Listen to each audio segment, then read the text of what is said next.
په ټینک کې، په اټمي قوت کې، په میزایل کې دومره طاقت نسته، دومره اثر نسته څومره چې د یو عام مؤمن، د یو عام انسان، د یو مظلوم، د یو یتیم، د یو کونډي، د یو عام ځوان چې هغه د الله پاک سره یو تعلق ساتي، د هغه په دعا کې اثر سته. دعا ستا حالات هم بدلولی سي، د دنیا حالات هم بدلولی سي، ځان د ټوله کائنات حالات بدلولی سي. په دعا کې اخلاص ضروري دی. دغه اخلاص څنګه راتلی سي او موږ څنګه کوشش کولی سو، څنګه خپل په دعاګانو کې طاقت پیدا کولی سو او یو په زړه کې یو انرژي پیدا کولی سو، خپل رویه څنګه بدلولی سو، پر دا باندې به نن موږ مجلس کوو. بسم الله الرحمن الرحیم. السلام علیکم. زه یم نقیب لایقزی. دا د زما یوټیوب چینل. دلته زه هر ماښام پر مختلف موضوعات باندې مجلسونه کوم. نن به زه پر دعا باندې مجلس کوم چې د دعا څومره اثر دی او زموږ په نوي نسل کې د دعا په حواله باندې ولې داسې یو مایوسي راغلې ده، ولې دوی دا وایي نعوذ بالله کله کله داسې د خولې ووځي چې زموږ دعاګانې ولې نه قبلیږي. بای په تا کې کار ستا که د اسلام کې طاقت ختم سلو، نو په دې حواله باندې به نن موږ مجلس کو. خو تاسو دا زما د پلی لیست دی ویلیوز، بیهیویر او بیلیفز، دغه پلی لیست کې چې نور ویډیوګانې دی هغه هم در سره وګورئ او کمنټ پر ورکړئ او دا ویډیو یو ځای په واتساپ کې دوستانو ته شیر کړئ، لینک یې او کمنټ پر ورکړئ او دا زما یوټیوب چینل سبسکرایب کړئ. دلته زه هر ماښام مجلسونه کوم. دوستانو په دعا کې ډیر اثر سته. دا خو علما هم وایي، پیران هم وایي، مریدان هم وایي، په کتابو کې هم دا لیکلي دي. لیکن یو عام انسان ته چې وګورې هغه اکثره د مایوسي خبره کوي چې یاره دا زما دعاګانې ولې نه قبلیږي، دا څه مسله ده، موږ خو په اخلاص باندې هم دعاوې غواړو. نو په دې والا باندې به نن زه تاسو سره خپل یادونه او دوستان او خپل یو روحاني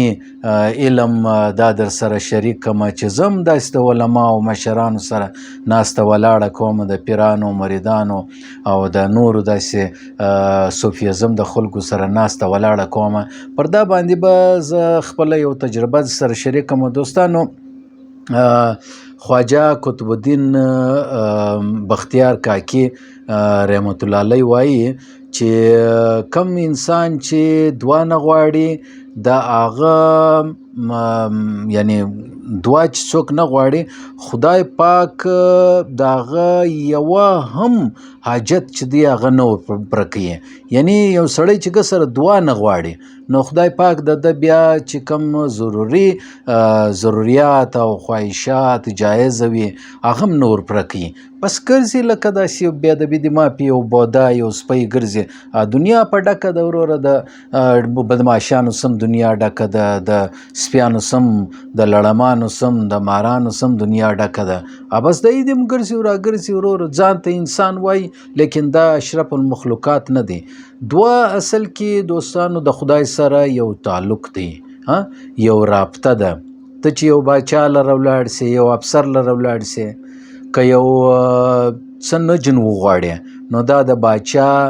او دغه افسر د شان خلاف ورزي ده.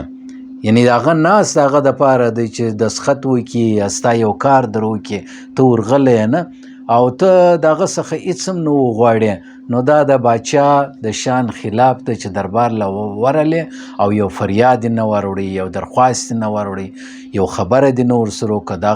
هغه به دربار ډک دی وروره د خزانو څخه، د هوا د خزانو څخه، د دولت د خزانو څخه، د سرمایې د خزانې څخه، د سکون د خزانې څخه. نن سبا خو دا دومره دنیا ده ګرځي را ګرځي، دنیا جان پیسې ورسره دي، پښتنه جنو کې سکون نه ورسره. بظاهر تا د ښکاره کېږي چې په ګاډۍ کې دی، ګارډ ورسره ده، کلاشینکوف ورسره دی، طاقت ورسره دی، دوه درې وادونه هم کړي دي، بچیان هم دي نه. نو بظاهر خو تا د ښکاره کېږي چې دا ډېر پر سکونه ژوند تېروي. ته دننه داسې پوښتنه وکړه چې دی پر خزانه ناست دی، پر خپلو پیسو ناست دی، لکه مار ناست دی چې مازې دلته یو کش سي، یو بلب بجلي ولاړ سي یا یو ټک وشي، دی چې وایي رالی زما خزانه لوټېدو دپاره یو ډاکو یا یو چور یا یو غل رالی نه. نو همیشه د ده څخه سکون تللی دی، برباد دی. نو موږ ته په کار هم سکون دی نه، چې سکون نه وي، خوب نه وي، آرام نه وي، ښایست نه وي، خندا نه وي، او دا رقم یو ښه طبیعت نه وي، نو دا پیسې څوک څه کوي، دا دولت څوک څه کوي، دا سرمایه څوک څه کوي، دا دومره شان شوکت او د افسري دا په څه کار چې وروره نه سمه ډوډۍ خوړلی سي. هغه ورځ مې دلته یو ولیدی ډېر ښه سرمایه‌داره ولو، ما ته وایي دعاګانې کوه. مال ولې خیر خیر ولو یاره په ډایلایسیس باندې یم نه. مال څه ووایه ته په ډایلایسیس یې ول و بس په میاشته کې 2 واره ډایلایسیس کوم بس دعاګانې کوه. داسې مې طبیعت خراب سلو چې لکه هغه زه چې ناجوړه یم داسې مې طبیعت خراب سو. سړی دومره داسې وګوره دومره دولت دومره سرمایه دومره پیسې دا اوس په څه کار دغه به ځې اولاد ته به دې دغه پاتې. لیکن ناجوړه خو که دولتمند وي که غریب وي د انسان زړه پر خوږېږي. نو زما هم زړه ډېر په خوښ سو. خبره مې دا درته کوله دوستان، موږ ته په لمانځه کې چې مازې لمونځ وکړو نه، یو خو لمونځونه مې هم بیکاره دي، کښته پورته نه، هغه د فوجیان غو نه دي سټینډرټیز اټینشن آسان بخش فوجیانو یا په د سکاوټ والا کې یا په د سکولو کې چې د پیټیانې ورکوي نه اکسرسایز فزیکل ټرینر چې ورکوي، نو هغه رقم زموږ خدای نخواسته توبه مې ده لمونځونه مې دي. خیر لمونځونه چې یو رقم وکړو اودس مې هم دغه دی الله بس دغه یې مرمخه او لمونځونه چې مو وکړو کښته پورته الله په دا هم نه پوهېږي چې بهی دومره وخت خو لکه د الحمدلله ویلو باندې تیر څه لکه ده چې بیا 2 رکاته کړي. خیر اوس چې دعاوې کوو دوستانو دا زموږ دعاوې نه دي، په دا کې اثر په دغه باندې کم دی نه چې مازې لمونځ وکړو یو خو لمونځ مې بیکار دی کښته پورته دومره وخت خو په الحمدلله کې نه تېرېږي لکه دی چې په 2 رکاته کې تېر کړي یو دم دی شټ وروره او اودس مې هم دغه دی الله ما دغه اوبه پر تېر که نه او چې لمونځ بعد دعا کوو وروره بس لاس دی ونیسو دا اوس دعا ده. ته چې باچا له ورسې یا دربار له ورسې نو دا ته را دعاوې کوي یا دا رقم درخواست ورکوي دا رقم اپلیکیشن ورکوي چې راکړه راوکړه دا کار راوکړه. بھائی خدای پاک سره بادشاهانو باچا دی مالک الملک دی داسې په عاجزي باندې یو خدا دعاوې هم دی موږ نیولي دا لاسونه مې دی نیولي لکه پیټ چې په چا کوي خدای نخواسته بھائی دی په عاجزي باندې داسې منګول یې ورته کښېږده لکه اوبه چې څښو نه تږي یو نه یا خدای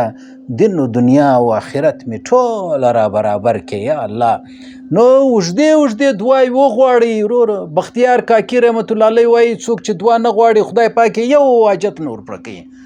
بھائی دعاوې په خلوص په محبت باندې وغواړئ چې مایوسي و د حالات مې بدل سي.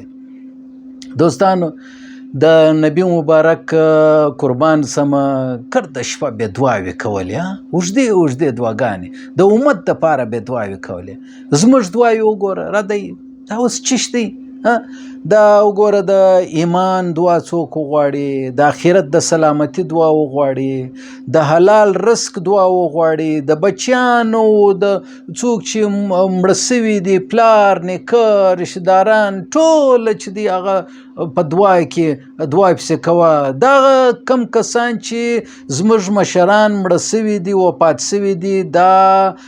د موږ څخه دعاګانې غواړي. د یو انسان دپاره درګردو ښه توپکه زه دا وایم هغه دعا ده دعا ورته وکړه رشتهدارانو ته دعا وکړه. څوک چې داسې بې لاره یې بس دا شرای مه پسې کوه دا ورته وایه چې یا خدای ته هدایت ورته وکړې ما ته م هدایت وکړې ما د هدایت سریه جوړ کړې ده ته م هدایت وکړې یا الله که زه غلط یم ما ته هدایت وکړې که نه ده ته هدایت وکړې. اوس دا وګوره چې مایوسه نه چې او بیا خبره داسې ده کم خلک چې مایوسه وي زړه یې درد کړي خوابدي غمزده وي دا د دې خلکو بیا دعاوې در عرشه پورې رسیږي. اوس که څوک وکړي هغه د وروره دی غمزده یا بېادبي دې معافي شراب څښي یا چرس چې دی هغه څکوي یا په نشو تماشو اخته سي یا غلطې خبرې کوي وایي ولې پر ما باندې دومره غم راغلی نور څوک په دنیا کې نه و چې پر ما باندې غم راغلی د وګوره د ګرد دنیا غمونه پر ما باندې را روان دي بایی چې ته مایوس زړه دې زهیر وي په دا وخت کې خو دعا وي نور خوند کوي ته دعا وکړه الله پاک به ټوله لارې او کیسې او دندې ټوله در برابرې کړي ته خو به اخلاص باندې دعا یې وکړه ته چې مایوسه سې نشې شروع کړې نو دا رقم خو انسانیت نه دی دا خو سره په دا کې به ستا حالات څنګه بدلیږي نو که ته خپله رویه بدله کړې خپل سوچ بدل کړې خپل د ایمان طریقه بدله کړې خپل دا ستا چې کوم طریقه د دعاو غوښتلو چې بس لاس دی که بس دا دره دعاوې کېږي ښه ښایسته انداز باندې ښه پرسکون انداز باندې زه خو هم دا دعا په خپله یو مراقبه ده میډیټیشن دی یا چې په مراقبې کې ولاړې په سکون کې ولاړې په سوچ کې ولاړې د نن نه د الله پاک سره یو تعلق جوړیږي د قدرت سره تعلق جوړیږي دوستانو په ټینګ کې په مزایل کې دومره قوت نسته څومره قوت چې د یو انسان د یو زړه زهیر انسان د یو تکلیف چې پر تیر سوي دغسې انسان باندې چې کله د زړه څخه دعا په عاجزي باندې دی وکړي او د زړه څخه دغه الفاظ فریاد ووځي زه هم دغه دعا در عرشه پورې رسیږي الله پاک به د دا رقم انسانانو د دعا په برکت باندې د حالات خو به بدل سي زه هم د دا ټوله د انسانیت د ټوله یونیورس د ټوله کائنات حالات به بدل سي صرف یو اخلاص غواړي یو د زړه دک غواړي یو سوچ غواړي یو فکر غواړي هغه خو وروره که دی دلته غمزده سي موږ وایي دی به دعا وکړي د خدای څخه به فریاد وکړي دی شراوې شروع کړي دی نشې شروع کړي وای زه ډېر غمزده یم طبیعت مې ډېر خراب دی سر مې ډېر خراب دی ته راسه په دا نشه باندې ځان پر سکونه کم هلکه دا ټیم د دعاولو ته ولاړې نور کیسې دې خرابې کړلې نور ځان دې طبیعت دې خراب کړي ستا رویه دا تره ده ستا ویلیوز دا دی دا ستا قدر دی دا ستا روایت دی دا ستا طریقه ده دا ستا ایمان دی چې ته چې غمزده سي تکلیف دی خامخا انسان دی بېروزګاره دی پیسې نسته کاروبار خراب دی د کور حالات خراب دي نو په داسې حالت کې خو باید چې ته د خدای سره نور ځان نږدې کې دغه آزمایش کې مکمل کامیاب سي هغه وروره ته نورې دندې شروع کې غلاوې شروع کې قتلونه شروع کې د خلکو لارې ونیسي او د خدای سره چې کوم ستا تعلق د آزمایش چې پر تا راغلی وي چې ته پر دې باندې کامیاب سي ته نور جن لرې سوی شیطان دې نور جن لرې کې د خدای سره د شیطان خو دغه کار دی نو دوستانو خبر هم دا درته کوله چې دا په لمانځه کې چې کوم موږ آخري دعا کو اللهم ربنا آتنا فی الدنیا حسنة وفي الآخرة حسنة وقنا عذاب النار دا ولې موږ وایو دا موږ په دا وایو چې یا خدای دنیا مې هم را حسنة شایسته کې او آخرت مې هم را شایسته کې نو داسې دعاګانې که موږ وغواړو نو موږ به د مایوسي څخه د تکلیف څخه راوځو او دعاګانې اوږدې غواړي دا نه بس لاس مې را دی کې الله بس نه ښه اوږدې ښایسته پر سکون سوکه په ښه انداز باندې په عاجزي باندې انکساري باندې په یو تعلق باندې په یو محبت باندې په یو عقیدت باندې هغه دعاوې چې ته وغواړې نو دا هم نو نه چې ته دعاوې وغواړې خالي د دنیا که تا ته میلاو سي سبا به پر تا دغه دنیا وورې نو څه کوې دا ته را دنیا څو ژوند دی نو که غواړې د حلال رزق وغواړه که غواړې د رزق وغواړه چې خدای تا د چا محتاج نه کړي د یو چا بنګله ووینې پیسې ووینې کاروبار یې ووینې بس کست پکې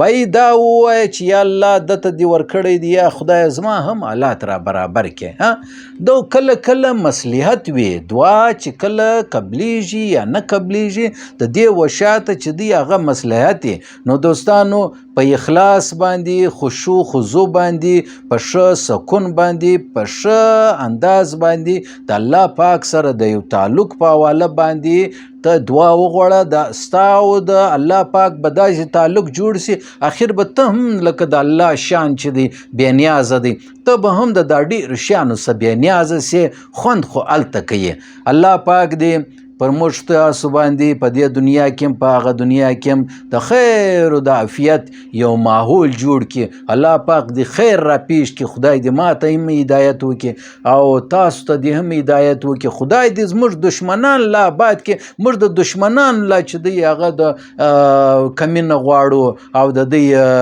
بدخیري نه غواړو الله پاک دې یو پر بل باندې موږ تاسو ته دغه توفیق راکړي چې موږ یو د بل دپاره د خیر سبب جوړ سو یو د بل دپاره د شر سبب نه جوړ نو دوستانو خپله رویه کې تبدیلي راولئ دعاګانې اوږدې وغواړئ او دعا چې دی داسې وغواړئ چې یقین مې سي چې دا به ضرور قبلیږي نو الله پاک دې زموږ تاسو په دعاګانې کې او دا قبولیت راولي خو هغه وخت کېږي چې زموږ دا نسته حلال رزق چې دی هغه ورورسیږي چې آرام رزق ګټې نو ستا په دعاګانې کې به نو کله اثر پیدا سي خدای دې وکړي چې زموږ ته د لاس او د ژبې څه و بل انسان ته مسلمان ته نقصان نه ورسیږي هلته به زموږ دعاګانې قبلیږي حاضردم دوستانو زما د ویلیوز او بلیف او د بیهیویر دغه ویډیوګانې نور هم دي دا هم د سره وګورئ یو بل ته شیر کړئ په دا پلی لیست کې انشاءالله سبا بیا ستاسو په چوپړ کې حاضریږو حاضردم ما نقیب کلزي ته راکړئ اجازت د الله په امان اسلامي انقلاب زنده باد